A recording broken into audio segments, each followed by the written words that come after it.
بہار شریعت۔ الحمدللہ رب العالمین والصلاة والسلام علی سید الانبیاء والمرسلین۔ ناظرین کرام، السلام علیکم ورحمۃ اللہ وبرکاتہ۔ میں ہوں آپ کا میزبان حافظ محمد طاہر قادری، اور آپ دیکھ رہے ہیں اسلامک ڈیجیٹل اسٹوڈیو کے پلیٹ فارم سے ایک بہت ہی خوبصورت پیارا سا پروگرام، جی ہاں، قربانی کے مسائل اور ان کے جوابات۔ الحمدللہ ہمارے ساتھ تشریف فرما ہے مفتی مدنی رضا صاحب۔ الحمدللہ ہم نے ایسے سوالات مرتب کیے ہیں کہ جو عمومی طور پر آپ کو قربانی کا فریضہ انجام دیتے ہوئے یا اس کے آس پاس آپ کو پیش آتے ہیں۔ بندہ جب مسئلہ درپیش ہوتا ہے نا، پھر بندہ بولتا ہے کہ یار کیا کریں، اب کس سے معلوم کریں، کون سے مفتی صاحب کے پاس جائیں۔ تو بھائی اسلامک ڈیجیٹل اسٹوڈیو نے آپ کے لیے آسانی کر دی ہے۔ ایک مرتبہ جب آپ یہ مکمل پروگرام دیکھ لیں گے، کم و بیش 1 گھنٹے کا ہوگا، تو آپ کو بہت سارے مسائل پتہ چل جائیں گے، ان کے جوابات کہ شریعت کیا رہنمائی کرتی ہے، اسلام کی کیا تعلیمات ہیں، اور قربانی کا فریضہ اس کی روح کیا ہے، اس میں نیتیں کیا ہونی چاہیے، اس میں انداز کیا ہونا چاہیے، عمل کس انداز سے خوبصورت ہو سکتا ہے، کیا کیا جائے کہ جس سے اللہ اس کے رسول کی رضا مل جائے گی، اور یہ قربانی کرنا ہمارے لیے دنیا و آخرت دونوں میں انشاءاللہ کارآمد ہو جائے گا۔ یہ سب بھی جانیں گے مفتی صاحب سے۔ تو آئیے بڑھتے ہیں سوالات کی طرف۔ سب سے پہلے مفتی صاحب، آپ کو السلام علیکم ورحمۃ اللہ وبرکاتہ۔ وعلیکم السلام ورحمۃ مفتی صاحب، اللہ۔ کیا کہیے گا اس پروگرام کی اہمیت کے حوالے سے؟ دیکھیں، یقیناً ہمارے یہاں پر قربانی بڑے ذوق و شوق سے کی جاتی ہے، اور لوگوں کا جو ایک رجحان ہے قربانی کرنے کے سلسلے میں، تو یہ یقیناً اس میں ہمارا حسن ظن ہے کہ ہر ایک قربانی کی فضیلت کو حاصل کرنا چاہتا ہے۔ اسی لیے وہ اللہ رب العزت کی بارگاہ میں اپنے جانوروں کو پیش کرتا ہے، اور خوبصورت جانوروں کو لے کر آیا جاتا ہے۔ لیکن یہ یاد رکھیے گا کہ قربانی کے جتنے بھی فضائل ذکر کیے گئے ہیں، یہ فضائل اسی وقت ہمیں صحیح طور پر حاصل ہو سکتے ہیں کہ جب ہم شرعی تقاضوں کو مد نظر رکھتے ہوئے قربانی کریں گے۔ صحیح۔ اگر ہماری قربانی کی ادائیگی کے سلسلے میں کوئی غلطی ہوئی تو جو فضائل ہم حاصل کرنا چاہتے ہیں وہ کما حقہ ہمیں حاصل نہیں ہو پائیں گے۔ لہٰذا ہماری گزارش ہے کہ اس نشست کو اچھے انداز سے غور سے سنیں، اور جو مسائل بیان کیے جائیں نا اس کو بار بار سنیں تاکہ ذہن نشین ہو، اور پھر ہم اس قابل بھی ہو جائیں کہ دوسروں کو سمجھا سکیں۔ بہت اچھے، سبحان اللہ سبحان اللہ۔ دیکھیں، کوئی بھی دینی معاملہ ہو تو اس کا علم حاصل کرنا بہت ضروری ہوتا ہے، اور اگر بندہ اس کے بغیر کرے تو بہت ساری کمیاں کوتاہیاں رہ جاتی ہیں، پھر بعد میں افسوس ہوتا ہے یار چھوٹی سی غلطی تھی، اس کی وجہ سے اپنا یہ عمل ضائع ہو گیا ہے، کسی حد تک ضائع بھی ہو جاتا ہے۔ تو مفتی صاحب، آپ کی اجازت ہے سوالات کا آغاز کیا جائے؟ اچھا مفتی صاحب، بعض لوگ کہتے ہیں کہ قربانی کرنا ایک بہتر عمل ہے، جو صاحب استطاعت ہو اور کرنا چاہے تو کرے، ورنہ کوئی لازمی نہیں۔ تو کیا واقعی ایسا ہے؟ اور کوئی نہ کرے تو اس پر کوئی گناہ نہیں، یعنی اس طرح کی بات کرتے ہیں۔ تو میں چاہوں گا کہ حقیقت میں شریعت کیا رہنمائی کرتی ہے؟ بسم اللہ الرحمن الرحیم۔ دیکھیں، اگر ہم اس سلسلے میں فقہ حنفی کا موقف دیکھیں قرآن و حدیث کی روشنی میں، تو فقہ حنفی کے مطابق جو صاحب استطاعت ہے، جو صاحب نصاب ہے، جس میں قربانی کی شرائط پائی جاتی ہیں، قربانی کی وجوب کی شرائط پائی جاتی ہیں، اس پر یہ قربانی کا کرنا واجب ہے۔ صحیح۔ کیونکہ ہمارے سامنے ایسی بہت ساری احادیث ہیں جس کو بنیاد بنا کر یہ حکم ہمارے فقہا نے بیان فرمایا۔ جیسے کہ ابن ماجہ کی روایت ہے، نبی کریم علیہ الصلوۃ والسلام نے ارشاد فرمایا کہ جو استطاعت رکھتا ہو اور پھر وہ قربانی نہ کرے تو وہ ہماری جو نماز گاہ ہے، عید گاہ ہے، اس کے قریب بھی نہ۔ اللہ اکبر۔ اسی طریقے سے ایک مقام پر سرکار علیہ الصلوۃ والسلام نے فرمایا، یہ بھی سنن ابن ماجہ کی روایت ہے، اس میں سرکار دو جہاں صلی اللہ علیہ وسلم کا فرمان ہے کہ ہر گھر والے، جو ہر فرد، گھر کا ہر فرد ہے، اس پر ہر سال قربانی کی ادائیگی لازم ہوتی ہے جو استطاعت رکھتا ہو۔ تو ان تمام امور سے ہمیں یہ معلوم ہوتا ہے کہ سرکار علیہ الصلوۃ والسلام نے یہاں پہ ایک تو ناراضگی کا اظہار فرمایا، اور دوسرا وجوبی حکم بیان فرمایا۔ اسی طریقے سے ایک اور روایت ہے کہ میرے آقا علیہ الصلوۃ والسلام نے جب قربانی کا حکم بیان کیا تو اس میں ساتھ میں یہ خطبہ ارشاد فرمایا کہ جس نے نماز عید سے پہلے جانور ذبح کر دیا اس پر لازم ہے کہ وہ اپنی قربانی کو دوبارہ ادا کرے۔ اچھا، تو یہ جو دوبارہ ادائیگی کا حکم دیا جا رہا ہے، اگر یہ حکم ایسے ہی ہوتا کہ فرض واجب نہیں ہے، مستحب عمل ہے، تو مستحب کام دوبارہ نہیں کیا جاتا۔ بہت اچھے، واہ واہ۔ اگر وہ ایک دفعہ آپ نے ادا کر لیا تو پھر اس کو ریپیٹ کرنا کوئی ضروری نہیں ہوتا، لیکن سرکار علیہ الصلوۃ والسلام نے فرمایا کہ اس انداز سے قربانی نہیں ہوگی، دوبارہ اس قربانی کو ادا کیا جائے گا۔ صحیح۔ تو یہ وہ امور ہیں جس سے ہمیں معلوم ہوتا ہے کہ قربانی کی ادائیگی واجب ہے، اگر کوئی نہیں کرے گا تو فقہ حنفی کے نزدیک وہ گناہ گار ہوگا۔ اللہ اکبر، سبحان اللہ سبحان اللہ۔ نبی پاک صلی اللہ علیہ وسلم نے ارشاد فرما دیا، اور اللہ تعالیٰ نے جس کام کا ہمیں حکم دے دیا، پھر بندہ دلائل میں نہیں پڑتا کہ اس کے کیا فائدے ہیں اور کتنے فائدے ہیں۔ بندہ کہتا ہے بھائی میرے رب نے فرمایا ہے، مجھے کرنا ہے. سبحان اللہ. مفتی صاحب ایک بڑا عجیب سا معاملہ ہے, مطلب سوال پوچھتے ہوئے مجھے عجیب لگ رہا ہے, نہ جانے لوگ ایسی باتیں کیسے کر جاتے ہیں کہ کہتے ہیں کہ قربانی کو جانوروں پر ظلم کا نام, یعنی کہتے ہیں کہ بھئی یہ ظلم کر رہے ہیں آپ لوگ, یعنی بلا وجہ اتنے سارے جانوروں کو قربان کر دیا. تو ایسے لوگوں کو کیا جواب دیا جائے؟ اس سلسلے میں جو یہ اعتراض کیا جاتا ہے نا, عموماً جو روشن خیال لوگ ہیں ان کی طرف سے یہ اعتراض کیا جاتا ہے, اور یہ وہی لوگ ہوتے ہیں جو زیادہ تر سائنس کے طرف سے آنے والی چیزوں کو تسلیم کرتے ہیں اور اس عقل کی روشنی میں ہی ہر چیز کو دیکھتے ہیں. اب یہاں پہ جو ظلم کہا جاتا ہے اس کی بنیاد یہ ہے کہ آپ ایک ذی روح کو اپنے نفع کے لیے قربان کر رہے ہیں, اس کی جان کو ضائع کر رہے ہیں. تو پہلے ان سے گزارش یہ ہے کہ ہم بہت سارے ذی روح, صرف یہ قربانی کے جانور نہیں بلکہ اگر ہم دیکھیں نا تو ایک جراثیم, یہ بھی تو ذی روح ہے نا, اس کو بھی ہم اپنے نفع کے لیے بعض اوقات مار دیتے ہیں. گھر کے اندر کھٹمل ہو جاتے ہیں تو کوئی بھی اس کو اپنے پاس وہ سنبھال کے نہیں رکھتا کہ چلیں یہ ذی روح ہے تو ہم اس کو سنبھال کر رکھیں, اس کی غذا کا. جی میں آگے عرض کر رہا ہوں نا کہ وہ تو ضرر پہنچاتے ہیں, تو یہاں پہ یہ ذہن آ گیا, لیکن ہے تو آپ کا فائدہ پیش نظر. اچھا, پھر اسی طریقے سے ذی روح کیا صرف جانور یہ جو ہمیں نظر آ رہا ہے یہی ہے؟ سائنس کے اکارڈنگ تو ذی روح پلانٹس بھی ہیں, پودے بھی ہیں. تو آپ پھر سبزیاں بھی نہ کھائیں کیونکہ آپ ایک ذی روح کے اوپر ظلم کر رہے ہیں. اسی طریقے سے ہم اپنی پوری دنیا کے اندر یہ دیکھ رہے ہیں کہ پوری دنیا کے اندر یہ معاملات ہیں کہ باقاعدہ چکن تیار ہو رہی ہوتی ہے. اسی طریقے سے جو لوگ پیٹس کو پالتے ہیں, خاص طور پر جو بلیاں وغیرہ پالتے ہیں, جو جانوروں کو ایسے پالتے ہیں کہ جو گوشت کھاتے ہیں, تو اب ان جانوروں کے لیے باقاعدہ گوشت لایا جاتا ہے. تو وہ گوشت بھی جو لایا جا رہا ہے وہ کسی دوسرے جانور کو ذبح کر کے ہی لا رہے ہیں نا. تو اس میں وہ جانور جس کو آپ ذبح کر کے لا رہے ہیں, جیسے فش لائی جاتی ہے کیٹس کے لیے, تو وہ آپ فش لے کر آ رہے ہیں تو کیا فش نے آپ کو کوئی نقصان پہنچایا تھا؟ نہیں, آپ اپنے جانور کے فائدے کے لیے دوسرے جانور کو لے کر آ رہے ہیں. تو اسی طریقے سے یہاں پر اللہ رب العزت نے یہ تمام جو مخلوقات ہیں یہ انسان کے نفع کے لیے پیدا کی ہیں. تو ہم اسی کے پیش نظر جو ہے وہ پھر قربانی کرتے ہیں, اور یہ اس کو ظلم کہنا, اگر قربانی کا جانور, قربانی کا وقت جانوروں کو ذبح کرنا ظلم ہے, تو پھر جو دیگر امور میں ہم ذی روح کو ذبح کر رہے ہیں, اس کو ضائع کر رہے ہیں, اس کو ختم کر رہے ہیں, تو وہ بھی پھر ظلم قرار دیا جانا چاہیے. روز چکن کھائی جا رہی ہے, روز مٹن کھائی جا رہی ہے. جو باتیں کر رہے ہوتے ہیں وہ تو زیادہ ہوٹلوں میں جا کر یہ بڑے وی آئی پی طریقے سے کھا رہے ہوتے ہیں, اور اس میں کسی جانور نے آپ کو کوئی نقصان نہیں پہنچایا. اچھا, یہاں پر اگر ہم دیکھیں نا ظلم کی بات, تو سرکار علیہ الصلوۃ والسلام نے ذبح کرنے کا بھی ہمیں طریقہ بتا دیا کہ جب جانور کو ذبح کرو تو اچھے انداز سے ذبح کرو, اس کے اوپر ظلم نہ کرو اور اس کو تکلیف نہ پہنچاؤ بلا وجہ. لیکن جو یہ اس طرح کے جانور ہوتے ہیں, یہ جو چکن وغیرہ کھا رہے ہوتے ہیں, خاص طور پر اعتراض کرنے والے لوگ, وہ اکثر کرنٹ دے کر جانوروں کو مارا جاتا ہے. تو یہ کرنٹ دے کر جانور کو مارنا, اس کو کرنٹ دے کر جانور کے اوپر تکلیف پہنچانا, یہ زیادہ اذیت ناک ہے. جبکہ ہمارے یہاں پر ہم چھریوں کو تیز کر کے پھر جانور کو ذبح کرتے ہیں, اس میں زیادہ تکلیف بھی نہیں ہوتی. سبحان اللہ, یعنی بڑے ہی اعتدال کے ساتھ قربانی کی جاتی ہے. الحمدللہ. جی الحمدللہ. ظلم کا تو کوئی شائبہ بھی نہیں ہے ہمارے یہاں پہ. اگر کوئی بالفرض کوئی ظلم کرتا نظر بھی آ جائے نا, تو اس کو ہم کنڈیم کرتے ہیں کہ آپ یہ جانور پر ظلم نہیں کریں, کیونکہ سرکار علیہ الصلوۃ والسلام نے ان کی تکریم کو بیان فرمایا. اچھا مفتی صاحب, بہت خوبصورت آپ نے جواب ارشاد فرمایا. اگلا سوال یہ ہے کہ بہت سارے لوگ شوق رکھتے ہیں, قربانی کا جانور لاتے ہیں, اچھی بات ہے, مگر لانے کے بعد نا پھر چارہ وغیرہ ڈالنے میں ان کو تھوڑی سی جو نا ایسا لگتا ہے کہ شاید زحمت ہو رہی ہوتی ہے.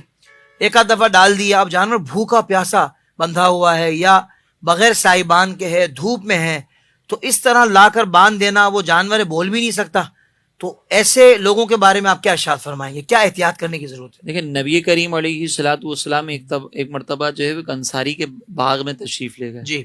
تو وہاں پر اونٹ موجود تھا جس نے سرکار علیہ الصلوۃ والسلام کو جب دیدار کیا نا, تو سرکار کی بارگاہ میں روتا ہوا حاضر ہوا اور سرکار علیہ الصلوۃ والسلام سے کچھ گزارشات پیش کی. جی. تو سرکار علیہ الصلوۃ والسلام نے فرمایا کہ اس کا مالک کہاں ہے؟ تو ایک شخص حاضر ہوا, کہا کہ یا رسول اللہ میں اس کا مالک ہوں. تو سرکار علیہ السلام نے فرمایا کہ یہ اونٹ جو ہے نا تمہاری شکایت ہم سے کر رہا ہے کہ تم اس سے کام بہت لیتے ہو, اس کو تھکا دیتے ہو اور اس کو کھانا نہیں دیتے. اللہ اکبر.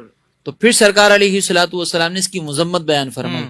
اسی طریقے سے ہم دیکھیں کہ سرکار علیہ الصلوۃ والسلام نے ایک بنی اسرائیل کی عورت کے بارے میں ذکر کیا کہ بلی پر ظلم کرنے کی وجہ سے, اس کو کھانا پانی نہ دینے کی وجہ سے جب وہ فوت ہوئی, بلی اگر مر گئی تو اللہ تبارک و تعالیٰ نے اس ظلم کی وجہ سے اس کو جہنم میں ڈال دیا. تو جانور کو جب لاتے ہیں نا تو ہماری یہ ذمہ داری ہے کہ ہم اس کا خیال کریں.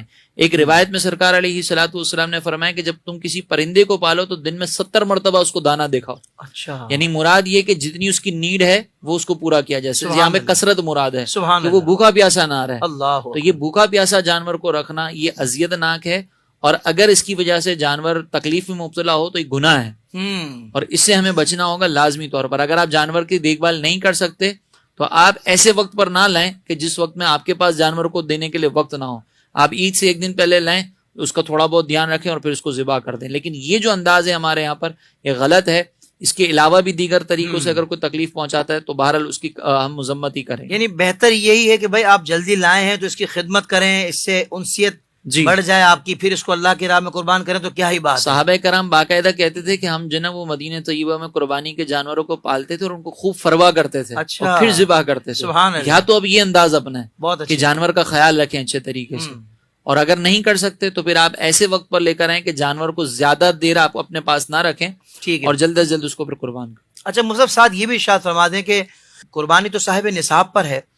ایک صاحب ہیں کہ جو ایک بکرا یا 7 حصوں میں جیسے 7 حصے ان کے گھر والوں پر ہیں تو وہ گائیں خریدنے کی طاقت نہیں رکھتے، مگر جو بہت ساری جگہوں پہ اجتماعی قربانی کی جاتی ہے وہاں حصہ اتنا کم پیسوں میں ہے کہ وہ اگر حصہ ڈالے نا تو اتنے پیسے تو ان کے پاس ہیں، تو وہ پھر کون سا معاملہ دیکھیں گے؟ گائیں خریدنے والی قیمت کے حساب سے اپنا نصاب کا فیصلہ کریں گے یا جو حصے چل رہے ہوتے ہیں اس کے مطابق اپنے نصاب کا فیصلہ کریں گے؟ لیکن شریعت مطہرہ نے قربانی کے وجوب کے لیے ایک باقاعدہ رقم مقرر کی ہے، ٹھیک ہے، اور وہ ہے 52.5 تولہ چاندی کی مالیت کے برابر. آپ کے پاس اگر کیش ہے یا ضرورت سے زائد کوئی بھی مال ایسا رکھا ہوا ہے، ضرورت سے زائد ہو اور وہ 52.5 تولہ چاندی کی قیمت تک پہنچتا ہو. مختلف اموال ہیں، ملا کر 52.5 تولہ چاندی ہو سکتا ہے. جیسے مثال کے طور پر آپ کے پاس 4 موبائل ہیں جس میں سے آپ 2 یوز کر رہے ہیں، 2 ایکسٹرا ہے، ان کی قیمت 52.5 تولہ چاندی تک پہنچتی ہے. صحیح. تو پھر قربانی لازم ہوگی. اب چاہے گائے کی قیمت تک پہنچتے ہو وہ 52.5 تولہ چاندی، یا وہ حصے کی قیمت تک پہنچتے ہو، اگر آپ اس کے نصاب کے مالک نہیں ہیں تو چاہے آپ مثال کے طور پر نصاب اب جیسے آج کل بن رہے تقریباً 1 لاکھ کے قریب بن رہے ہیں، اور گائے کی اگر ہم وہ حصے کی قیمت دیکھیں تو وہ 10-15 ہزار بن رہی ہے. تو اگر آپ 10-15 ہزار دینے کی اہلیت رکھتے ہیں لیکن وہ نصاب آپ کے پاس پورا نہیں، تب بھی قربانی واجب نہیں ہوگی. یہ ایسے ہی ہے کہ جیسے مثال کے طور پر آپ سمجھ لیں کہ آپ 1.5 لاکھ کے مالک ہیں لیکن آپ کو زکوٰۃ کی رقم تو 2.5% ہی دینی ہے نا. بہت اچھے، بہت اچھے. تو اسی طریقے سے قربانی کی بھی ایک مقرر کر دی شریعت نے. اگر اس تک پہنچتے ہیں تو ٹھیک، اور اگر اس سے کم رقم آپ کے پاس ہے اس میں قربانی ہو بھی سکتی ہے لیکن قربانی واجب نہیں ہوگی، پھر وہ نفل ادا ہوگا. بالکل ٹھیک ہے. مفتی صاحب بہت ہی اہم سوال ہے. کسی نے جانور پالا ہے اور اس کی عمر بھی اتنی ہو چکی ہے جو قربانی کے لیے ضروری ہے اس جانور کی، مگر اس نے دانت نہیں نکالے، تو کیا ایسے جانور کی قربانی ہو سکتی ہے؟ دیکھیں، قربانی کی ادائیگی کے لیے، درست ادائیگی کے لیے اصل تو عمر ہے. جیسے بکرا ہے اس کی 1 سال، گائے کی 2 سال اور اونٹ کی 5 سال. ٹھیک ہے. اب یہ ان سالوں کے اندر اگر دانت نکال دیں تو ٹھیک ہے، اگر ان کے دانت ظاہر نہیں ہوتے لیکن سال مکمل ہو چکے ہیں تو اس صورت میں بھی ان کی قربانی ہو سکتی ہے. ٹھیک ہے. ہمارے یہاں پر دانت عموماً اس لیے چیک کیے جاتے ہیں کہ اعتماد تھوڑا سا ہو جاتا ہے کہ اس عمر تک جو ہے وہ دانت نکل آتے ہیں، تو کنفرم ہو جاتا ہے. اگر آپ نے گھر میں جانور پالا ہے یا جس سے آپ خرید رہے ہیں وہ قابل اعتماد افراد ہیں اور وہ یہ کہہ رہے ہیں کہ بھئی یہ جانور جو ہے وہ عمر تک پہنچ چکا ہے، اب چاہے اس نے دانت نہ بھی نکالے ہوں آپ وہ جانور خرید کر اس کو قربان کر سکتے ہیں ان پر اعتماد کرتے ہوئے. بہت اچھی بات. ہاں، اگر کوئی ایسا ہے کہ آپ کو اس کے اوپر اعتماد ہی نہیں ہو رہا تو پھر دانت چیک کر لیجئے، یہ بہتر ہے تاکہ آپ کو بھی تسلی ہو جائے، ورنہ دانت اصل نہیں، اصل عمر ہے. بالکل ٹھیک ہے، بالکل ٹھیک ہے. حضرت ساتھ ہی وہ بھی بیان ہو جائے نا کہ جو جانور ایسا نظر آتا ہو. جی، وہ اس کی میں ایک وہ مسئلہ ہے کہ نبی کریم علیہ الصلوۃ والسلام کی بارگاہ میں ایک صحابی ہے، انہوں نے کہا کہ میرے پاس اس عمر کا تو جانور نہیں ہے لیکن ایک بھیڑ ہے جیسے دمبا میں کہتے ہیں نا، وہ 6 ماہ کا ہے، تو سرکار علیہ الصلوۃ والسلام نے اس کی اجازت عطا فرمائی. تو اس کے بارے میں شارحین نے یہ لکھا ہے کہ وہ تھا تو 6 مہینے کا لیکن وہ لگتا ایسا تھا کہ وہ سال بھر کا ہے. صحیح. اس لیے سرکار علیہ الصلوۃ والسلام نے اس کی اجازت دے دی. تو ہمارے فقہا نے فرمایا کہ اگر کسی کے پاس کوئی ایسا بھیڑ یا دمبا ہو جس کی عمر 6 ماہ ہو لیکن وہ دکھتا سال بھر کا ہو اپنے فربا ہونے کی وجہ سے، تو پھر اس کی قربانی کر سکتے ہیں. لیکن یہ ایگزمپشن صرف اسی میں ہے، یہ بکرے میں، گائے میں، بھینس میں، اونٹ میں نہیں ہے. نہیں ہے، یہ صرف اسی میں ایگزمپشن ہے. سبحان اللہ، سبحان اللہ. بہت آپ نے اچھا حضرت یہ جواب ارشاد فرمایا ہے. حضرت یہ بھی ارشاد فرما دیں کہ قربانی کا جانور فربا اور خوبصورت ہونا چاہیے، لیکن بعض اوقات جانوروں کو اتنا فربا کر دیا جاتا ہے کہ وہ اپنے پیروں پر زیادہ دیر کھڑا نہیں رہ سکتا، تو کیا اتنا فربا کرنا درست ہے؟ دیکھیں، یہ اتنا فربا اگر جانور کو کیا جا رہا ہے کہ وہ اذیت میں مبتلا ہو جائے نا تو یہ درست نہیں. اچھا. کیونکہ بعض اوقات دیکھا جاتا ہے کہ جانور بہت ہیوی ہوتا ہے، وہ چل بھی نہیں سکتا. ٹھیک ہے. آپ کھڑے رہنے کی بات کر رہے ہیں نا، تو بعض اوقات 1 منٹ کے لیے بھی وہ پراپر کھڑا نہیں رہ سکتا، اتنا اذیت میں مبتلا ہو جاتا ہے. لیکن چونکہ وہ ایک الگ سے نمایاں نظر آتا ہے، اس کی قیمت زیادہ ہوتی ہے، تو پھر اس کو اتنا فربا کر دیا جاتا ہے. جیسے انسان کو ضرورت سے زیادہ غذا کھلانا اس کے لیے تکلیف کا باعث ہے، اسی طریقے سے جانوروں کے بھی اندر یہ معاملہ ہے. فربا کیا جائے، اعتدال کے ساتھ اس کو فربا کریں، خوبصورتی بھی اس کی ہونی چاہیے لیکن ایک معتدل حد تک. اس سے زیادہ اگر آپ کریں گے اعتدال سے ہٹ کر تو پھر وہ جانور بہرحال اذیت میں بھی مبتلا ہوگا، اور اس طرح پھر یہ مناسب نہیں ہے. بالکل ٹھیک ہے، بالکل ٹھیک ہے. ہو سکتا ہے اس کے بارے میں بھی سوال کیا جائے آپ سے کہ جو زیادہ فربا ہو سکتا ہے، کیونکہ اس سے جانور چونکہ تکلیف میں میں مبتلا آ ہو رہا ہے تو جانوروں کو اذیت ہو رہی ہے. بالکل ٹھیک ہے. مفتی صاحب یہ سوال اجتماعی قربانی کے حوالے سے، اور یہ لوگ اکثر اس میں پریشان رہتے ہیں کہ بھائی جب قربانی اجتماعی قربانی میں ہم حصہ ملاتے ہیں تو اس میں 6 لوگ آپ کے علاوہ بھی ہوتے ہیں حصہ ملانے والے، تو کہتے ہیں کہ سب کی نیت یہی ہونی چاہیے اللہ کی رضا پانے کی، گوشت حاصل کرنے کی نیت نہ ہو یا دیگر نیتیں نہ ہوں. اگر ہوگی کسی ایک کی بھی صحیح نیت نہیں ہوگی تو پھر آپ کی قربانی بھی نہیں ہوگی. تو اب لوگوں کی نیتوں کا ہمیں باقیوں کا کیسے پتہ لگے؟ دیکھیں اس سلسلے میں حکم یہ ہے کہ اگر آپ اولاً تو نیت دل کا حال کو کہتے ہیں نا، کہ آپ کے دل میں کیا قلبی نیت موجود ہے. ٹھیک ہے. اور ظاہر سی بات ہے کہ ظاہر کسی کا دیکھ کر ہمیں نہیں پتہ چلتا. صحیح. تو جب تک ہمارے سامنے شرکاء کی نیت ظاہر نہیں ہو جاتی، جب تک تو ہم اس کے مکلف نہیں کہ ہم ایک سے پوچھیں کہ بتا بھائی آپ کس نیت سے کر رہے ہیں. ہمیں حسن ظنی رکھنا ہوگا. لیکن ہمیں جب پتہ چل گیا کہ مثال کے طور پر آپ قربانی کر رہے تھے اور آپ کے پاس افراد پورے نہیں ہوئے، تو کسی نے کہا کہ یار چلیں میری بھی آپ حصہ ملا لیں، اس بہانے مجھے بھی گوشت مل جائے گا. اب یہ اپنی نیت ظاہر کر رہا ہے کہ مقصد یہاں پہ گوشت کا حصول ہے. تو یہاں پہ جب آپ کو پتہ چل گیا تو اس صورت میں پھر اب جو ہے وہ اس کو آپ اپنے ساتھ شریک نہ کریں، کیونکہ اس کی نیت اب قربانی کی نہیں ہے، صرف گوشت حاصل کرنے کی ہے. اور یہاں پہ میں ضمناً یہ ذکر کر دوں کہ یہاں پہ جو ہم یہ کہتے ہیں نا کہ کسی ایک کی نیت کی وجہ سے دوسرے کی جانور کی قربانی خراب ہو رہی ہے یا دوسرے کی نیت کا اعتبار ہم نہیں کر رہے، تو یہاں پہ شریعت مطہرہ نے ہم سب کی نیتوں کو، جو بڑے جانور ہوتے ہیں جو 7 افراد جس میں شامل ہوتے ہیں، ان سب کی نیتوں کو ایک ہی شمار کیا ہے. یہ ایسا ہی ہے جیسے ایک فرد نیت کر رہا ہے. جیسے ہم مثال کے طور پر اگر ہم نماز پڑھ رہے ہیں تو نماز کے اندر اگر غلطی ہوگی تو اب یہ نہیں ہو سکتا کہ آخری کی 2 رکعتوں کے اندر غلطی ہوئی تو ہم کہیں کہ پہلی 2 رکعتیں مان لیتے ہیں، یہ باقی کی 2 رکعتیں ہم کمپلیٹ کر لیں گے، یہ پورا عمل ہی ضائع ہو جائے گا. اسی طریقے سے یہاں پہ تمام افراد ایک ساتھ شریک ہیں تو ان کی سب کی نیت جو ہے وہ اس ایک عمل میں شامل ہو گئی. اب یہ نہیں ہو سکتا کہ ایک فرد کی تو قبول ہو جائے دوسرے کی نہ ہو.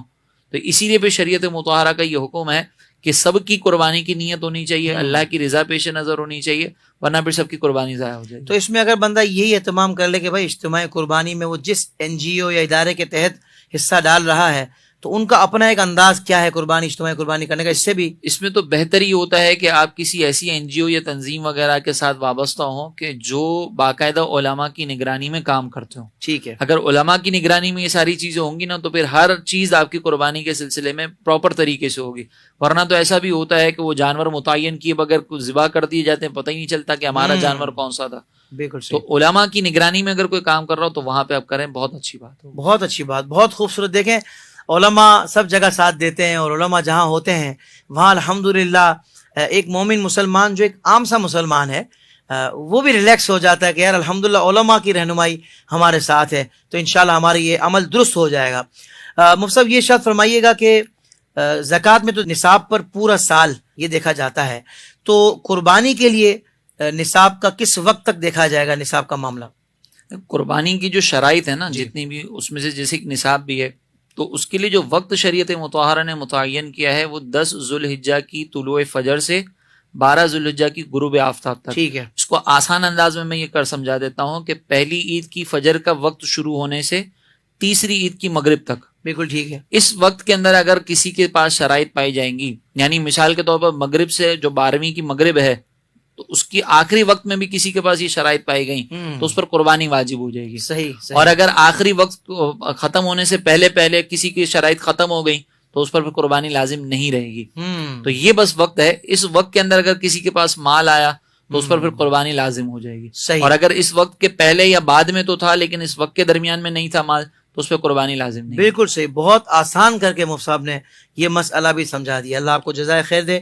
مفتی صاحب یہ کہا جاتا ہے کہ مسافر پر قربانی واجب نہیں ہوتی، تو مسافر کون ہوتا ہے اور بالکل آخر وقت میں اگر کوئی مسافر بنا تو کیا حکم ہوگا؟ شرعی مسافر وہ شخص ہوتا ہے کہ جو اپنے شہر کی حدود سے نکلے، یعنی جیسے سمجھ لیں کہ ہمارا جو شہر ہے اس کے ٹول پلازا کو کراس کیا اور کنٹینیوٹی کے ساتھ 92 کلومیٹر دور جانے کا ارادہ ہو. ٹھیک ہے. کنٹینیوٹی کے ساتھ جانے کا مطلب یہ کہ بیچ میں کہیں پہ پراپر اسٹے نہ ہو. ایک تو ہوتا ہے نا کہ کھانے پینے کے لیے یا فریش ہونے کے لیے ہم نے اسٹے کر لیا, وہ ایک الگ چیز ہے, وہ تو ایگزمپشن ہے. لیکن ایک پراپر ہے, آپ کا کوئی کام ہے وہاں پہ, آپ اپنا کام نمٹا رہے ہیں, کوئی بزنس کے معاملات ہیں, اور پھر آپ نے 1-1 کلومیٹر کر کے سفر کیا. تو یہ 1-1 کلومیٹر کر کے جو سفر کیا جا رہا ہے, اس طرح اگر پوری دنیا بھی گھوم لی جائے تو مسافر نہیں ہوگا. کنٹینیوٹی کے ساتھ 92 کلومیٹر سفر کرنا ضروری ہے.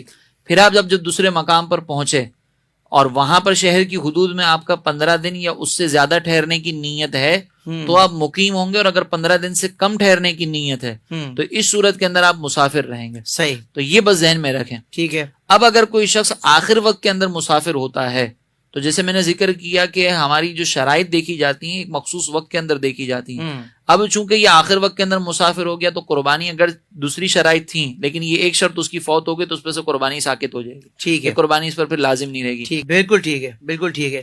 اچھا, یہ بھی بڑا ایک عجیب معاملہ ہم نے دیکھا کہ بعض لوگ پورے گھر والوں کی طرف سے ایک بکرا لاتے ہیں, حالانکہ زیادہ لوگوں پر قربانی واجب ہوتی ہے. وہ کہتے ہیں بھائی سارے گھر والوں کے لیے ایک ہی بکرا بس دے دیا, سب کی ہو گئی.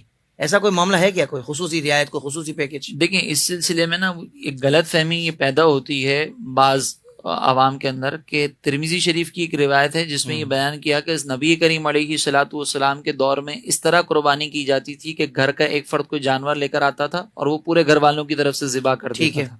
تو یہ روایت موجود ہے جس کی بنیاد پر بعض فقہا نے بھی یہ موقف لکھا ہے, لیکن جو درست موقف جو مفتہ بھی ہے جس پر فتویٰ دیا جاتا ہے وہ یہ ہے کہ گھر کا ہر فرد جب صاحب نصاب ہوگا تو اس پر یہ قربانی کرنا لازم ہوگا. ایک بکرے کے اندر سب شریک نہیں ہو سکتے. ٹھیک ہے. وجہ اس کی یہ ہے کہ اگر نبی کریم علیہ الصلوۃ والسلام نے بڑے جانور کے اندر باقاعدہ 7 حصوں کا حکم دیا ہے, جس کا لازمی نتیجہ یہ ہے کہ اگر 8واں فرد اس کے اندر شامل ہوگا تو وہ قربانی نہیں ہوگی. بالکل صحیح. تو جب ایک گائے کے اندر 7 سے زیادہ افراد شریک نہیں ہو سکتے کیونکہ حد بیان کر دی گئی, تو بکرے کے اندر یہ باقاعدہ شریعت کی طرف سے مقرر ہو. پھر ایک روایت میں نے ذکر کی تھی ابتدا میں کہ سرکار علیہ الصلوۃ والسلام نے فرمایا کہ گھر کے ہر فرد پر ہر سال قربانی کرنا لازم ہے. یہ ابن ماجہ کی روایت اور صحیح روایت ہے.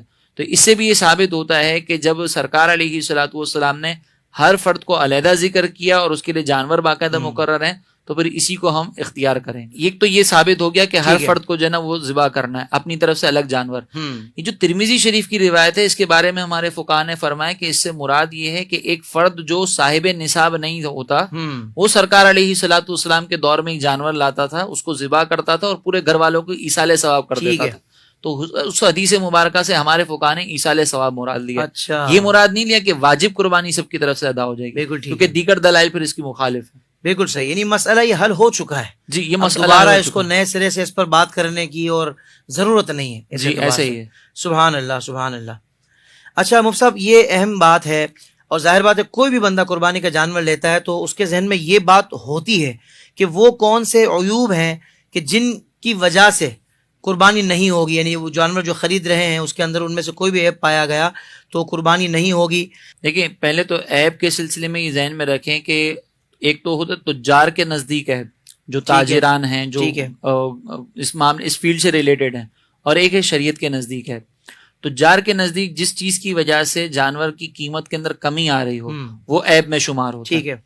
جیسے مثال کے طور پر, اور شریعت مطہرہ نے بھی کچھ عیوب بیان فرمائے جس میں آپ یہ دیکھ لیں کہ اگر کسی جانور کی ناک کٹی ہوئی ہو اس کی قربانی نہیں کر سکتے. اسی طریقے سے اندھا ہے, کانا ہے, اس کی قربانی نہیں کی جا سکتی. اچھا, اسی طریقے سے اگر کوئی جانور ایسا ہے جس کے پیدائشی کان ایک یا دونوں کان نہیں ہے, ٹھیک ہے, تو اس کی قربانی بھی نہیں ہو سکتی. چھوٹے کان ہیں تو ہو جائے گی, لیکن اگر سرے سے کان ہی نہیں ہے تو پھر نہیں ہوگی. اسی طرح 1/3 سے زیادہ اگر کسی کا کان کٹا ہوا ہے, ایک تو ہوتا ہے کہ وہ نشانی کے لیے جو نا وہ ٹیگ وغیرہ لگانے کے لیے جانوروں میں, اس سے کوئی پرابلم نہیں ہے, اس کی قربانی ہو سکتی ہے. 1/3 سے زیادہ کٹا ہو تو نہیں ہو سکتی.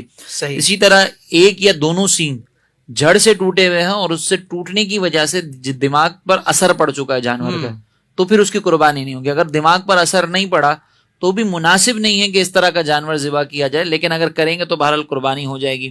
دم یا چکی کے بارے میں کہا کہ اگر یہ کٹی ہوئی ہو 1/3 سے زیادہ تو اس میں نہیں ہو سکتی. اسی طرح اتنا کمزور ہے کہ ہڈیوں میں مغز نہیں ہے, یا لنگڑا ہے چل کر قربان گاہ تک نہیں جا سکتا. اسی طریقے سے بکری ہے اس کے دانت نہیں ہے, یا زبان کٹی ہوئی ہے وہ چارہ نہیں چبا سکتی. تو یہ وہ عیوب ہیں جس کی بنیاد پر اگر جانور کو ذبح کیا جائے گا تو اس کی قربانی درست نہیں ہوگی.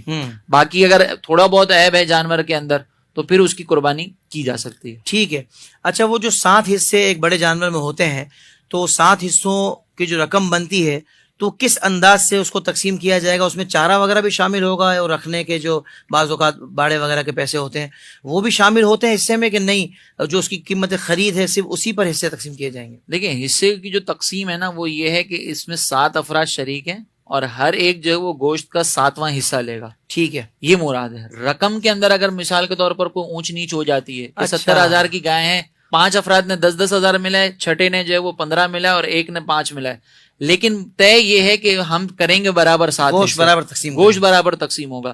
تو اس میں کوئی حرج نہیں ہے. یہ بھی ہو سکتا ہے کہ ایک ہی شخص جو وہ جانور کے پیسے دے, سارا خرچہ خود اٹھائے, لیکن کریں 7 افراد کی طرف سے, تو یہ بھی ہو سکتا ہے. بہت اچھا, بہت خوبصورت مسئلہ بتایا آپ نے. سبحان اللہ سبحان اللہ. گوشت میں تقسیم کی ایک برابری ایک انداز ہے مگر رقم میں کمی بیشی ہو سکتی ہے انڈرسٹینڈنگ کے مطابق. ایک حصہ بس پورا ہونا چاہیے, یہ نہیں ہو سکتا کہ 1.5 حصہ اس کا اور آدھا حصہ اس کا. اچھا جی ٹھیک ہے. حضرت ہمارے یہاں جانوروں کے نام بڑے عجیب و غریب بعض اوقات رکھے جاتے ہیں اور فلمی اداکاراؤں کے نام پر نام رکھے جاتے ہیں اور اداکاروں کے نام پر. تو کیا قربانی کا جانور آپ جس مقصد کے لیے ایک واجب ادا کرنے کے لیے آپ اللہ کی رضا کے لیے آپ لائے ہیں, پھر اس کے نام اس طرح کے رکھنا اس کی کوئی گنجائش ہے؟ دیکھیں جانور کے نام رکھنا تو سنت ہے. ٹھیک ہے. نبی کریم علیہ الصلوۃ والسلام سے بھی ثابت ہے کہ آپ کی بارگاہ میں کچھ جانور موجود تھے, تو کسی کا نام یعفور تھا, ایک قصواں اونٹنی تھی. اسی طریقے سے سرکار علیہ الصلوۃ والسلام جب غزوہ احد میں تشریف لے گئے تو سکب نام کا وہ گھوڑا تھا, اس پر سرکار علیہ الصلوۃ والسلام روانہ ہوئے. تو یہ جانوروں کے نام رکھنا یہ تو ثابت ہے, لیکن اس کے اندر یہ جو ہمارے یہاں پہ تماشا لگایا جاتا ہے کہ انسانوں کے نام پر رکھے جا رہے ہیں اور پھر اس کے اوپر مزید تماشا, دل دل بلبل اس طرح کے نام رکھ کے پھر اس کا مذاق اڑانا, پھر اس کو باقاعدہ ماڈلنگ کے طور پر کروانا, اس کی باقاعدہ کیٹ واک کروائی جاتی ہے. یہ ایک نمائش لگ رہی ہے. یہ آپ قربانی کا جو ایونٹ ہے نا وہ درس حاصل کرنے کے لیے تھا, تماشا لگانے کے لیے نہیں تھا. اللہ اکبر. آپ یہ دیکھیں کہ وہاں پہ جو قربانی کی گئی تھی, حضرت ابراہیم علیہ السلام نے جو قربانی دی تھی وہ اللہ کی رضا کے لیے دی تھی, ہنسی مذاق کے لیے تفریح کے لیے نہیں لی گئی تھی. صحیح. تو یہ انداز اختیار کرنا اور اس طرح کے نام رکھنا یہ مناسب نہیں ہے. نام آپ رکھیں لیکن وہ رکھیں کہ جو سرکار علیہ الصلوۃ والسلام نے جس انداز سے رکھے. ایک محبت کا اظہار بھی نظر ہے اس میں, اس سے انسیت بھی نظر ہے, اس میں کوئی حرج نہیں ہوگا. بہت اچھے بہت اچھے. اچھا حضرت یہ جانور کے پیٹ میں اگر بچہ نکل آئے تو کیا حکم ہوگا؟ اگر پہلے سے معلوم ہے یا پہلے سے معلوم نہیں تھا, قربانی کرنے کے بعد معلوم ہوا, میں چاہوں گا دونوں کا حکم بتا دیں. دیکھیں اس سلسلے میں اگر پہلے سے معلوم ہے کہ یہ جانور جو ہے وہ اس کے پیٹ میں بچہ موجود ہے تو پھر تو اس کو خریدنا مناسب نہیں ہے. ٹھیک ہے. کیونکہ وہ بلا وجہ پھر جو ہے وہ بچے کو بھی اذیت پہنچانا. لیکن پہلے پتہ نہیں تھا, بعد میں معلوم ہوا کہ جب جانور کو ذبح کیا تو بعض اوقات ایسا ہوتا ہے کہ پہلے پتہ نہیں چل پاتا. صحیح. تو اس میں سرکار علیہ الصلوۃ والسلام سے کسی نے پوچھا کہ اگر جانور کے پیٹ میں بچہ نکل آئے تو پھر ہم کیا کریں؟ فرمایا کہ اس کو بھی اس کے ساتھ ذبح کر دیا جائے. صحیح. اگر آپ یہ ذبح کر دیں گے تو وہ بچے کا کھانا اگر وہ زندہ تھا تو وہ بھی آپ کے لیے حلال ہو جائے گا. اگر بالفرض کوئی کہتا ہے کہ بھئی ہمارا دل مطمئن نہیں ہے, ہم اس کو ذبح نہیں کر سکتے, تو یہ ذبح کرنا فرض واجب نہیں ہے. صحیح. لیکن یہ بھی یاد رکھیں کہ اگر آپ نے ذبح نہیں کیا تو خود اس سے نفع بھی حاصل نہیں کر سکتے. یہ نہیں کہ آپ نے اس کو پال دیا, پالنے کے بعد اگلے سال اس کو بیچ دیا یا خود اس کو قربان کر لیا, یہ نہیں ہو سکتا. اس کو پھر آپ صدقہ کر دیں. بالکل آپ اس کی دیکھ بھال کر کے پھر اس کو بعد میں صدقہ کر دیں. بالکل ٹھیک ہے. اچھا یہ اہم ترین مسئلہ ہے مفتی صاحب, اس پر بھی لوگ بڑے پریشان رہتے ہیں کہ گوشت کو حصے داروں میں تقسیم کس انداز سے کیا جائے, پراپر ناپ تول کر کہ بھائی ہر چیز بالکل برابر جائے یا کوئی اندازے سے؟ یہ ارشاد فرمائیں. دیکھیں گوشت کے سلسلے میں نا قربانی کے جانور کے اندر کچھ ہڈیاں بھی ہوتی ہیں, مغز ہے, کلیجی ہے, یہ ساری چیزیں, اور ایک گوشت ہے باقاعدہ پراپر. تو گوشت سے جب آپ تقسیم کر رہے ہیں نا تو اس میں تو برابری ضروری ہے. وجہ اس کی سرکار علیہ الصلوۃ والسلام کا ایک فرمان ہے کہ جب وزنی چیزوں کا آپس میں تبادلہ ہوتا ہے نا تو وہ برابر ہونی چاہیے. ٹھیک ہے. لیکن اب چونکہ ظاہر سی بات ہے اجتماعی قربانیاں جہاں پر ہوتی ہیں وہاں پر ترازو لے کر بیٹھنا, باقاعدہ تولنا, یہ ایک اذیت والا عمل ہے. تو پھر اس کا طریقہ یہ ہوتا ہے کہ ایک جانور کے جب 7 حصے آپ نے کیے تو گوشت کو پہلے اندازے سے آپ 7 حصوں میں ڈیوائڈ کریں اور پھر ہر حصے کے اندر مغز, کلیجی وغیرہ ڈال دیں. صحیح. بالکل. تو یہ ایک اذیت سے بچنے کے لیے یہ طریقہ کار اختیار کیا جا سکتا ہے, اور اگر آپ یہ نہیں کریں گے تو پھر برابر تقسیم کرنا ہی ہوگا. بالکل صحیح. مفتی صاحب یہ ارشاد فرمائیے گا, اہم سوال ہے کہ بعض اوقات قربانی جانور کی جب ہم کر رہے ہوتے ہیں جانور بدک جاتا ہے اور پھر وہ جو قصاب حضرات ہوتے ہیں بڑی کوشش کر کے اس کو قابو کر کے جلد بازی میں اگر بسم اللہ پڑھنا بھول گئے تو ایسی صورت میں کیا جانور حلال ہوا؟ دیکھیں اولاً تو جب جانور کو ذبح کیا جا رہا ہے اس میں یہ تو شرط ہے کہ ہم اللہ تبارک و تعالیٰ کا نام لے کر ہی ذبح کریں گے. ٹھیک ہے. لیکن اگر ایسی کوئی سچویشن بن جاتی ہے جس کے اندر توجہ نہ رہی اور بھول گئے تو یہ بھول جو ہے معاف ہے. اس کی شریعت مطہرہ میں رخصت موجود ہے اور اس میں ایک حدیث مبارکہ نقل کی جاتی ہے. فقہاء نے بیان فرمایا کہ مسلمان کا ذبیحہ جو ہے یہ حلال ہے چاہے وہ اللہ تبارک و تعالیٰ کا نام اس پر لے یا بھول جائے. یا بھول جائے. لفظ یہ ہے کہ اللہ تبارک و تعالیٰ کا نام لے یا بھول جائے. جان بوجھ کے اگر ترک کرے گا تو پھر اس صورت میں حلال نہیں ہوگا. اللہ اکبر. لیکن اگر بھول گیا ایسی سچویشن کے اندر تو پھر کوئی حرج نہیں. بالکل ٹھیک ہے.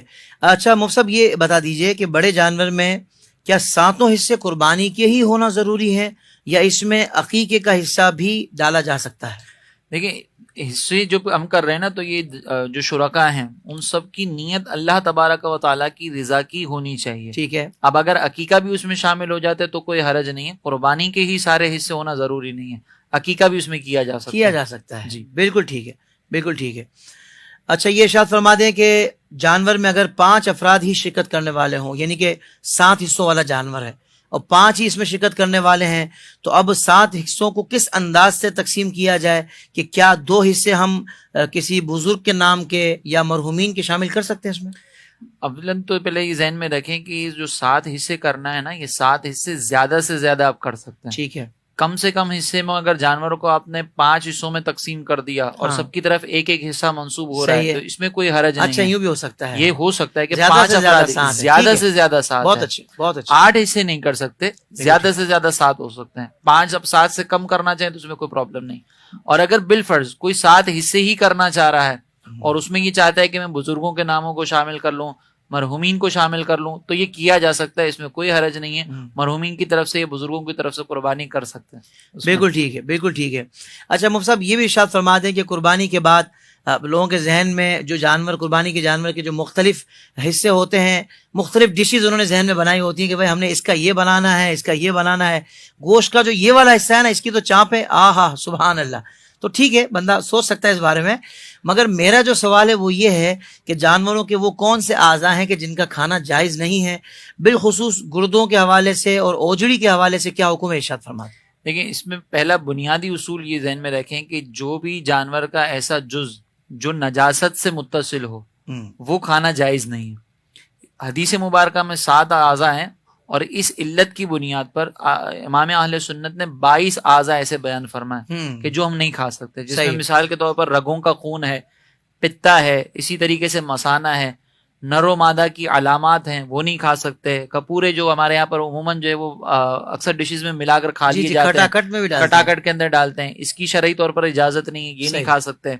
اسی طرح گدود ہوتے ہیں, جب جانور کے کوئی گدود وغیرہ نکل آتے ہیں وہ کھانا وغیرہ کھاتا ہے, اس کی اجازت نہیں ہے. حرام مغز جو ہوتا ہے اس کو نہیں کھا سکتے.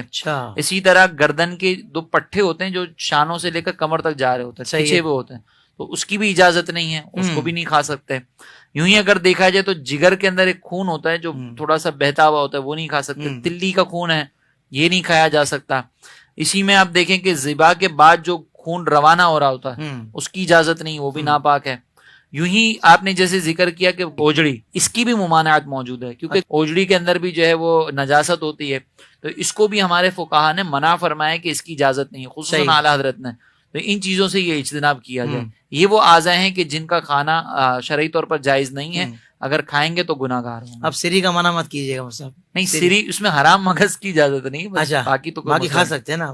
سری پائے ہمارے بڑے شوق سے. اس میں اگر ہم دیکھیں نا تو جانور کے جو یہ حصہ ہوتا ہے نا, جو گالوں کا حصہ ہوتا ہے, یہ بڑا ٹیسٹی ہوتا ہے. سبحان اللہ, اس کو کھا سکتے ہیں, اس میں کوئی حرج نہیں. جزاک اللہ, جزاک اللہ صاحب, بہت شکریہ آپ کا, آپ نے کرم نوازی فرمائی. ظاہر بات ہے مفتی صاحب اپنی طرف سے تو کوئی بات بیان نہیں کر رہے, جو شرعی رہنمائی کرتی ہے فقہ حنفی کے مطابق بالخصوص مفتی صاحب مسائل ذکر کر رہے ہیں.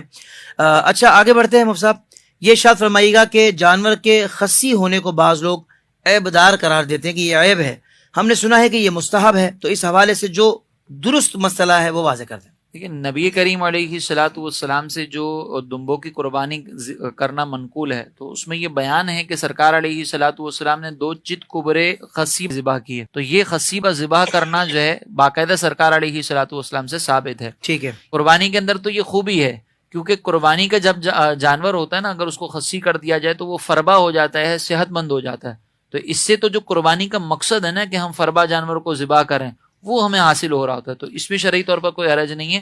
فقہ حنفی کا یہی موقف ہے. ٹھیک ہے ٹھیک ہے، جزاک اللہ. مفتی صاحب یہ بھی بڑا اہم سوال ہے کہ کسی شخص پر قربانی واجب ہے اور کسی وجہ سے وہ اس سال قربانی نہ کر سکا اور جانور تو اس نے لے لیا تھا اور قربانی نہ کر سکا، تو ایسی صورت میں وہ اسی جانور کو اگلے سال ذبح کر کے قضا ادا کرے گا یا اس کا کوئی اور حل ہے؟ دیکھیں جب جانور کے جو ذبح کرنے کا حکم ہے وہ ان دنوں کے اندر ہی ذبح کرنا اس پر لازم ہے. صحیح. اگر بالفرض کوئی ایسی سچویشن ہو گئی کہ وہ ذبح نہ کر سکا، جانور کو جو ہے وہ قربان نہ کر سکا، تو پھر اس کی قضا نہیں ہے. اب حکم یہ ہے کہ زندہ جانور ہی صدقہ کر دیا جائے. اور اگر بالفرض کسی نے ایام قربانی کے بعد وہ جانور ذبح کیا اور اس کا گوشت تقسیم کیا، تو اس کی وجہ سے جو قیمت کے اندر کمی آئی ہے، وہ کمی جو وہ ڈفرینس ہے وہ بھی اس کو صدقہ کرنا پڑے گا. تو اس کی کوئی قضا نہیں ہوتی، وہی جانور جو ہے وہ پھر زندہ صدقہ کر دیا جائے. بالکل ٹھیک ہے. مفتی صاحب یہ معاملہ جو میں آپ سے پوچھنے لگا ہوں یہ ہم نے پچھلے کچھ سالوں میں دیکھا ہے، ورنہ بچپن سے ہم نے کبھی سنا نہیں تھا، دیکھا نہیں تھا کہ کیا جانور کو تول کر خریدا جا سکتا ہے یا بیچا جا سکتا ہے قربانی کے جانور کو؟ دیکھیں قربانی کے جانور کو تول کر یا اس طریقے سے جو وزن کے ساتھ بیچا جاتا ہے اس میں کوئی حرج نہیں ہے. نہیں ہے. ہاں، کیونکہ آپ جب تول رہے ہیں نا تو اس میں فائنلی آپ کو رزلٹ پتہ چل جاتا ہے کہ اس کا وزن کتنا ہے اور پھر اس کے حساب سے آپ بیچ رہے ہیں. تو یہاں پہ کوئی ایسی جھگڑے کی صورت بھی نہیں ہے، نہ اس طرح کا کوئی ایسا پوشیدگی والا معاملہ ہے. دونوں کا اتفاق بھی ہو رہا ہے تو اس کو بیچنے میں کوئی حرج نہیں، بیچ سکتے ہیں. بالکل ٹھیک ہے، بالکل ٹھیک ہے. اچھا یہ بھی مسئلہ لوگ پریشان ہو جاتے ہیں اینڈ ٹائم پر کہ بھائی عید کی نماز پڑھ لی گھر کے جو بڑے ہیں انہوں نے، اور آ کر جو ہے نا وہ جانور گرا دیا، مگر جو دیگر جو حصے اس میں شامل تھے ان احباب نے یعنی گھر کے ان افراد نے ابھی عید کی نماز نہیں پڑھی، تو ایسی صورت میں کیا سب کی قربانی ہو جائے گی؟ دیکھیں قربانی کی درستگی کے لیے شہر کے اندر کسی ایک مقام پر یا آپ کا جو علاقہ ہے اس کے اندر اگر نماز عید ادا ہو جائے جی تو پھر آپ اس کے بعد قربانی کر سکتے ہیں، چاہے آپ نے خود پڑھی ہو یا نہ پڑھی ہو. اللہ اکبر. اب اگر مثال کے طور پر گھر کے کسی ایک فرد نے نماز پڑھ لی تھی یا کسی نے بھی نہیں پڑھی تھی، شہر میں جو ہے وہ نماز عید ادا ہو گئی، اب جو ہے وہ جانور کو ذبح کیا گیا اور بعد میں جا کر عید کی نماز ادا کر رہے ہیں، تو اس میں کوئی حرج نہیں، قربانی ہو جائے گی. بالکل صحیح، بالکل صحیح. مفتی صاحب یہ ارشاد فرما دیں کہ تکبیر تشریق کیا ہوتی ہے اور اس کا وقت اور حکم بھی بتا دیں. تکبیر تشریق یہ در حقیقت جو ہے نا وہ حضرت ابراہیم علیہ السلام، حضرت اسماعیل علیہ السلام اور حضرت جبریل علیہ السلام کا ایک انداز ہے. اس میں معاملہ، اس کا میں بیک گراؤنڈ تھوڑا سا ہمارے ناظرین کی دلچسپی کے لیے ذکر کر دوں کہ جب حضرت ابراہیم علیہ السلام نے حضرت اسماعیل علیہ السلام کو ذبح کرنے کے لیے لٹایا تھا جی، تو اللہ تبارک و تعالیٰ نے جبریل کو حکم دیا کہ اب جا کر اسماعیل کی جگہ پر ایک دمبے کو لے جائیں. اللہ اکبر. تو اس وقت جب جبریل امین نے ابراہیم علیہ السلام کو دیکھا نا تو فوراً ندا کی اللہ اکبر اللہ اکبر.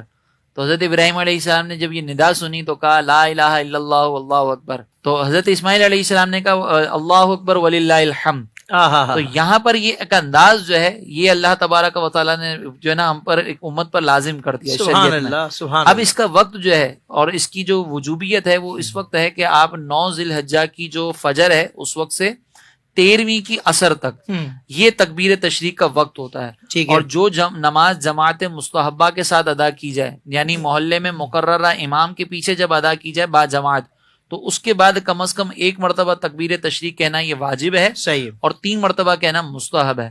گھر میں خواتین چونکہ جماعت کے ساتھ نماز نہیں پڑھتی تو ان کے اوپر یہ لازم نہیں ہے. مسافر ہے وہ آپس میں کوئی جماعت کروا رہے ہیں تو ان پر لازم نہیں ہے. صحیح. پڑھیں گے تو بہتر ہے. وجوب اس وقت ہے کہ جب محلے میں مقررہ امام کے پیچھے آپ نے نماز ادا کی ہو اور پھر اس کے بعد جو ہے وہ تکبیر تشریق ہم نے کہنی. بالکل ٹھیک ہے، بالکل ٹھیک ہے. مفتی صاحب ماشاءاللہ آپ نے بہت سارے سوالات کے جوابات ارشاد فرمائے اور ہمیں بہت کچھ سیکھنے کو ملا، اور ہمارے ناظرین بھی یقیناً میرے ساتھ ہم آواز ہو کر یہی بات کہہ رہے ہوں گے کہ الحمدللہ آج وہ باتیں سیکھنے کو ملی کہ جو ہمیں بہت پہلے سیکھنی اور سمجھ لینی چاہیے تھی، لیکن چلیں دیر آئے پر درست آئے. اللہ تبارک و تعالی ہمیں ان پر عمل کرنے کی بھی توفیق عطا فرمائے. میں مفتی صاحب آپ کا دل سے شکریہ ادا کرتا ہوں اور ناظرین کرام آپ سے امید کرتا ہوں کہ انشاءاللہ آپ اس ہمارے ایپیسوڈ کو وائرل کریں گے. اس کے جو شارٹ کلپس ہیں اسلامک ڈیجیٹل اسٹوڈیو کے یوٹیوب چینل پر، فیس بک پیج پر، انسٹاگرام پر ٹک ٹاک پر یہاں پر آپ کو دستیاب ہو جائیں گے. اور اگر آپ چاہتے ہیں کہ آپ کے سیل فون پر آپ کو مل جائیں تو لنکس ہمارے گروپس کے دیے ہوتے ہیں واٹس ایپ کے, کسی ایک گروپ کو آپ جوائن کر لیں تو آپ کے سیل فون پر موبائل پر انشاءاللہ یہ شارٹ کلپس آپ کو مل جایا کریں گے, جس سے آپ کی زندگی میں بہار آ جائے گی. کوئی بھی موقع ہو, کوئی بھی ایونٹ ہو, کوئی بھی اسلامی تہوار ہو, تو انشاءاللہ اس حوالے سے دین اور شریعت جو ہماری رہنمائی کرتی ہے الحمدللہ وہ ہمیں بر وقت پتہ لگ جائے گی.